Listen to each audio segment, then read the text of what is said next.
Namaste dear students and dear parents, how are you all? Today we are going to revise block number 3. The name of the block is cultivating crops यानी फसलों की खेती करना. ये हमारा block number 3 है. इसमें we will be revising 4 topics. Topic number 1 is stages of cultivation यानी खेती करने की क्या क्या stages हैं, क्या क्या पड़ाव हैं. सेकेंड हमारा है टाइप्स ऑफ क्रॉप्स यानी फसलों के कौन कौन से प्रकार हैं वो हम पढ़ेंगे, उसके टाइप्स पढ़ेंगे. थर्ड है टाइप्स ऑफ फर्टिलाइजर्स मीन्स खाद जो होती है वो हमारे कितने टाइप की होती है, कितने प्रकार की होती है, वो हमारा थर्ड टॉपिक है. और फोर्थ टॉपिक हमारा है गुड कल्टिवेटिंग प्रैक्टिसेस कि जो हम खेती करने के लिए कौन कौन से अच्छी प्रैक्टिसेस, अच्छे अभ्यास करेंगे जिससे हमारी खेती अच्छी हो सकती है, वो हमारा फोर्थ टॉपिक है. सो इसका जो हमारा एम होगा पूरे ब्लॉक का वो है good cultivation practices help provide people with more food and fibre कि जो हमारे अगर अच्छी कल्टीवेशन होगी, हमारी अच्छी खेती होगी, हम अच्छी प्रैक्टिसेस यूज करेंगे खेती करने के लिए तो वो लोगों को बहुत सारा फूड, जितना वो अनाज उगाएंगे उतना उसको बहुत अच्छा फूड मिलेगा और उसको फाइबर्स भी प्रोवाइड होंगे. So let's move towards our first topic. So our topic number 1 is stages of cultivation यानी खेती के पड़ाव. ठीक है. अब as you know that all the living organism जो भी जीवित वस्तुएं हैं उनको क्या चाहिए, खाना चाहिए. so जो plants होते हैं they make their own food है ना, but the animals or the human being they don't make their food, they get the food from the plants or from the animals. so जो ये हम लोग खाना बनाते हैं, हम लोग को जो खाना मिलता है जो प्लांट से वो कहाँ से होता है, वो हमें फील्ड से मिलता है. ठीक है. सो क्रॉप्स क्या होता है, क्रॉप का मीनिंग होता है कि एक बड़ी जगह पर, ठीक है, एक जैसे ये प्लांट लगा देना उसको हम क्रॉप्स बोलते हैं. Means growing same type of plants in a very big field is known as crops. And crops can be of many varieties, like it can be of cereals, it can be of vegetables, it can be of pulses or the fruits. like जो wheat होता है, गेहूं होता है, वो हम कहाँ लगाते हैं, wheat field में. राइस कहाँ लगाते हैं, पैडी फील्ड में. और जो एप्पल होते हैं वो कहाँ लगता है, ऑर्चर्ड्स में, राइट. पर हाँ तो वो भी खेती, सेब की खेती. और हमारे ग्रेप्स कहाँ होते हैं, वो हमारे विनयर्ड्स में होते हैं. तो विनयर्ड्स जो ग्रेप्स है वो तो ग्रेप की खेती करते हैं. सो ये सारी चीज हमारी क्रॉप्स में आती है. आज हम पढ़ेंगे स्टेजेस. तो first stage of the cultivation is ploughing. Ploughing और टिलिंग. प्लॉइंग और टिलिंग का मतलब होता है जोतना. क्या होता है, जोतना. जोत मीन्स गुड़ाई करना. ये हमारी फर्स्ट स्टेज है, राइट. अब क्या होता है, आजकल तो टेक्नोलॉजी आ गई है तो we have the new machine, like we have the tractors, so we can plough the land very easily with the help of the machines like tractor. But पहले जमाने में क्या होता है, हल से हम प्लॉ किसको बोलते हैं, हल को बोलते हैं. सो हल से पहले खेत को जोतते थे. सो क्यों किया जाता है, so that the soil can लूजन up, वो ढीली हो सके. और ढीली होने से क्या हो गया, ये होगा कि जो सीड्स होते हैं ना उसको एयर मिल जाएगी. जब जो हमारी मिट्टी होती है जब वो ढीली होती है तो उसमें क्या होता है, उसमें एयर पास होती है तो सॉइल को एयर मिल जाएगी. First thing.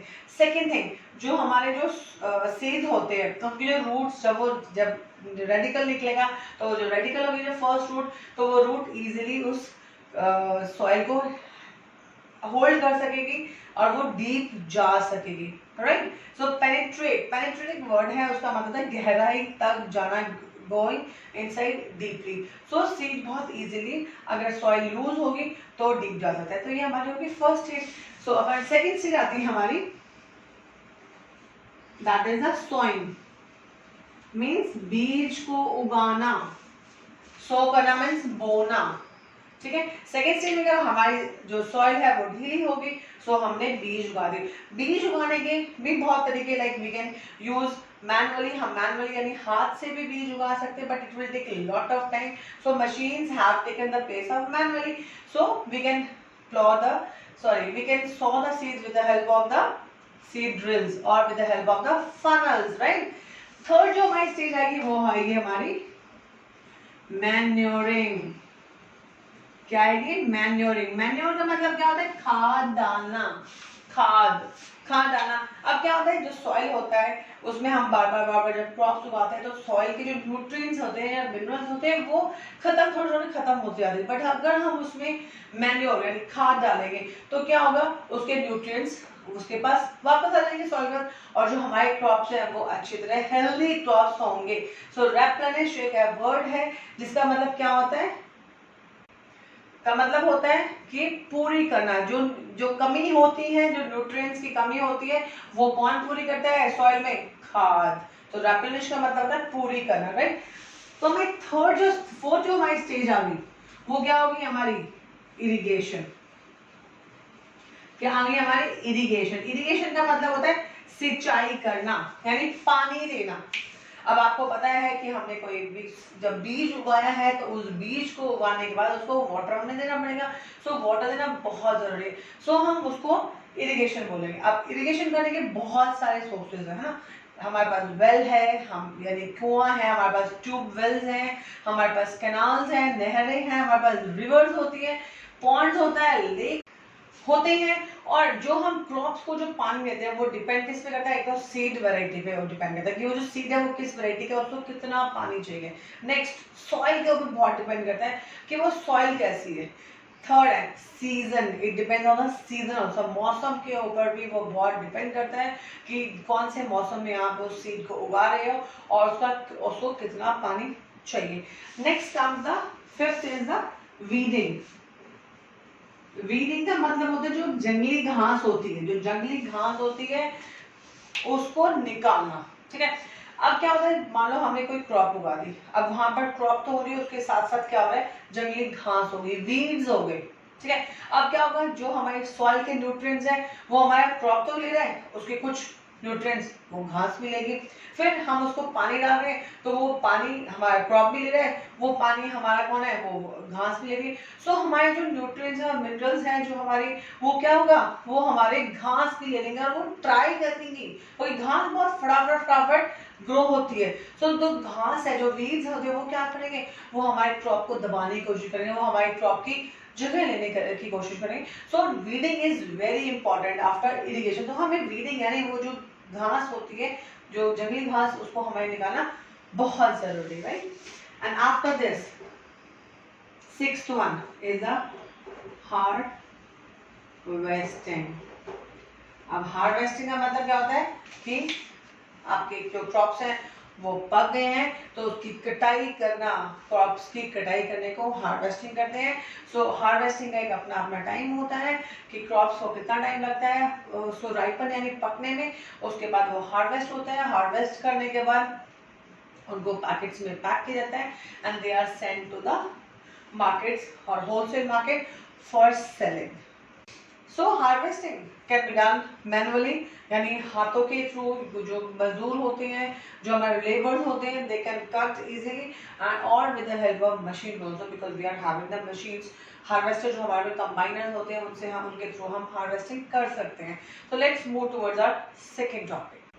सो हमारा सेकंड टॉपिक है टाइप्स ऑफ क्रॉप्स यानी फसलों के प्रकार। We have two types of crops, one is the kharif crops, kharif, and the next one is we have the rabi crops, ठीक है। जो खरीफ क्रॉप जो होती है, जो खरीफ होती है वो हमारी किस सीजन में हम इसको सो करते हैं, we sow them in the rainy season. Rainy season में सो करते हैं हम। सो मीन्स उगाना, मीन्स इसको जब बोते हैं वो रेनी सीजन में हम बोते हैं इन द मंथ ऑफ जून और जुलाई, राइट। एंड देन हार्वेस्टिंग कब होती है, harvesting harvested in the month of October और नवंबर, मीन्स ये सर्दियों में, विंटर में इसका हार्वेस्टिंग होती है, राइट। जो खरीफ वर्ड है it is an Arabic word and in Arabic word the meaning of the kharif is the autumn. So autumn के मंथ्स में ये इसकी हार्वेस्टिंग होती है। The example of the kharif crops are we have the paddy यानी हमारे rice जो होते हैं वो हमारे होते हैं, we have the soybeans, we have the groundnuts, we have the cotton, right? Next, let's talk about the rabi crop. जो rabi crop होती है वो हमारी कब सो होगी? We sow them in the winter season. We sow them in the winter season and harvested in the spring season, right? So winter में हमारे कब ये अक्टूबर और नवंबर मंथ में हम इसको सॉ करते हैं, बोते हैं and we harvest them in the month of March. Feb और मार्च में हम इनको हार्वेस्ट करते हैं। Rabi is also an Arabic word and the meaning of the rabi in Arabic it is the spring. इसीलिए स्प्रिंग सीजन में इसकी हार्वेस्टिंग होती है। The examples are the wheat, the gram, right. कुछ ऐसे हमारी जो क्रॉप्स होती है, फसलें होती है, जो दोनों सीजन में हम ग्रो कर सकते हैं। दैट इज ज्वार। जो ज्वार होती है वो हम दोनों सीजन में ग्रो कर सकते हैं। और जो हमारा शुगर केन होता है, गन्ना, वो अगर हमें जून में हम सॉ करते हैं और it takes 1 year for harvesting. Next year के हमारे जुलाई मंथ में we are going to harvest it. Okay, so let's move towards our third topic. The name of the topic is types of fertilizer, यानी खाद के प्रकार। We have two types of fertilizers. One is the organic and next one is the inorganic. So organic and inorganic. So organic का जो meaning होता है वो होता है जैविक खाद, और इनऑर्गेनिक का होता है अकार्बनिक उर्वरक खाद, ठीक है। सो अब हम इनमें डिफरेंस देखेंगे। सो जो ऑर्गेनिक जो हमारी फर्टिलाइजर होती है, खाद जो होती है, वो किससे बनती है? That is made with the decompose of the things, natural things like vegetable peels, जो वेजिटेबल के जो पील छिलके होते हैं उनसे बनती है, या एनिमल वेस्ट, जो एनिमल के जो ड्रॉपिंग्स होती है उनसे बनती है। इनऑर्गेनिक जो होती है वो हमारी केमिकल से बनती है। ये हमारी नेचुरल है, इसको हम इकट्ठा करके बना सकते हैं, डिकम्पोज करते हैं, बट ये जो है ये हमारी फैक्ट्रीज में बनती है। जो ऑर्गेनिक होती है, ऑर्गेनिक जो हमारी होती है वो नेचुरली मेड होती है, बट इनऑर्गेनिक होती है वो हमारी मैन मेड होती है। ऑर्गेनिक जो फर्टिलाइजर होती है उसका कलर क्या होता है? ब्राउन कलर की होती है। इनऑर्गेनिक कलर का होता है वो व्हाइट कलर की होती है। ऑर्गेनिक जो हमारी जो फर्टिलाइजर्स होती है हमारी, उसमें स्मेल होती है ना, बदबू आती है। इनऑर्गेनिक में हो भी सकती है और नहीं भी हो सकती है। जो ऑर्गेनिक जो फर्टिलाइजर होती है, हमारी जो खाद होती है, वो बहुत ज़्यादा अमाउंट में हमें क्रॉप्स में डालनी पड़ती है, बट इनऑर्गेनिक का स्मॉल अमाउंट भी चल जाता है। जो ऑर्गेनिक होती है हमारी फर्टिलाइजर वो हैवी होती है, बहुत भारी होती है। इनऑर्गेनिक लाइट वेट होती है। अब लाइट वेट है, हल्की होती है, तो हम उसको इजीली ट्रांसपोर्ट कर सकते हैं, बट ऑर्गेनिक को ट्रांसपोर्ट करना इतना इजी नहीं है, राइट। जो ऑर्गेनिक होती है हमारी, उसको क्या होती है, वो फ्लेकी होती है, यानी पपड़ीदार होती है, उसमें पपड़ियां हो जाती हैं अगर उसको हम बहुत टाइम तक रखे। बट इनऑर्गेनिक होती है वो ग्रैनुलर होती है, यानी दानेदार होती है, लाइक चीनी के दाने होते हैं ना, ऐसे वो होती है। अब इनऑर्गेनिक जो ऑर्गेनिक हमारी जो फर्टिलाइजर होती है उसको हम डालते हैं तो वो हमारे सॉइल को न्यूट्रिएंट्स देती है। सेम इनऑर्गेनिक भी न्यूट्रिएंट्स प्रोवाइड करती है, बट जो इनऑर्गेनिक होती है वो सारे न्यूट्रिएंट्स प्रोवाइड नहीं करती है। ऑर्गेनिक फर्टिलाइजर जो हमारी होती है वो पानी में मिक्स नहीं होती, बट इनऑर्गेनिक है वो पानी में मिक्स हो जाती है और वो जमीन में, सॉइल में जल्दी चली एब्जॉर्ब हो जाती है। जो हमारी इनऑर्गेनिक होती है वो हमारे सॉइल को वेस्ट करती है, खराब करती है, उसको खराब बना देती है, बट ऑर्गेनिक होती है वो ऐसा कुछ भी नहीं करती है। इनऑर्गेनिक है वो हमारे सॉइल को भी खराब कर देती है, और जब हम इनऑर्गेनिक फर्टिलाइजर को अगर गलती से हम उसको खा लें तो वो हमें भी प्रॉब्लम क्रिएट कर सकती है, बट ऑर्गेनिक में ऐसा नहीं होता है। So let's move towards our last topic, that is topic number 4, that is good cultivating practices, means खेती करने के लिए कौन कौन से अच्छे अभ्यास, कौन कौन सी प्रैक्टिस हमें यूज करनी चाहिए। तो फर्स्ट होती है वो हमारे crops should be according to the soil के अकॉर्डिंग हमें क्रॉप्स यूज करना चाहिए, फर्स्ट थिंग। सेकेंड जो हमारा होता है, जो हमारे सीड्स होते हैं they should be of good quality, वो गुड क्वालिटी की होने चाहिए seeds. Second, third point, seeds should not be grown very deeply, seeds को deeply नहीं करना चाहिए, नहीं उगाना चाहिए ज्यादा गहराई में। नेक्स्ट जो seeds होते हैं that should be grown in the gaps, seeds के बीच में gaps होना चाहिए, gap should be given between the seeds। Next irrigation, जो irrigation होता है it should be done timely, regularly, according to the need of crop, according to the need of the soil, and according to the need of the season. So irrigation यानी watering the crops or watering the seeds, पानी देना बहुत जरूरी है. Next, then the weeding यानी मैंने जैसे आपको पहले बताया कि जो जंगली घास होती है उसको निकालना, रेगुलरली निकालना बहुत जरूरी है. अदरवाइज जो जंगली घास होगी वो आपकी क्रॉप की जगह ले लेगी, उसके न्यूट्रिएंट्स वो ले लेगी.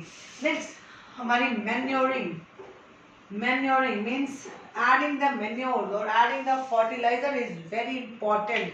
Next, if you are doing the farming in the hills, अगर आप पहाड़ों में अगर फार्मिंग कर रहे हो तो you should do the step farming. आप step farming यूज करिए. step farming, सीढ़ी नुमा खेत जो हम बोलते हैं. Next, pesticides, use the pesticides, जो कीड़े मारने वाली दवाएं होती है, जो पेस्ट होते हैं हमारे, उनको मारने के लिए you should use the pesticides, right. And the last one is that try to use the crop rotation. आपको क्रॉप की रोटेशन करते रहना चाहिए. एक क्रॉप को बार बार आप एक ही जगह पे बार बार वही क्रॉप उगाते रहोगे तो क्या हो गया, उस सॉइल की जो न्यूट्रिएंट्स है वो फिनिश होते हैं. बट अगर आप उसको डिफरेंट क्रॉप्स अगर आप ग्रो कर रहे हो एक फील्ड पे तो क्या हो गया, तो वो सॉइल के सारे न्यूट्रिएंट्स फिनिश नहीं होंगे, उस सॉइल के न्यूट्रिएंट्स वैसे ही रहेंगे. Thank you and have a nice day.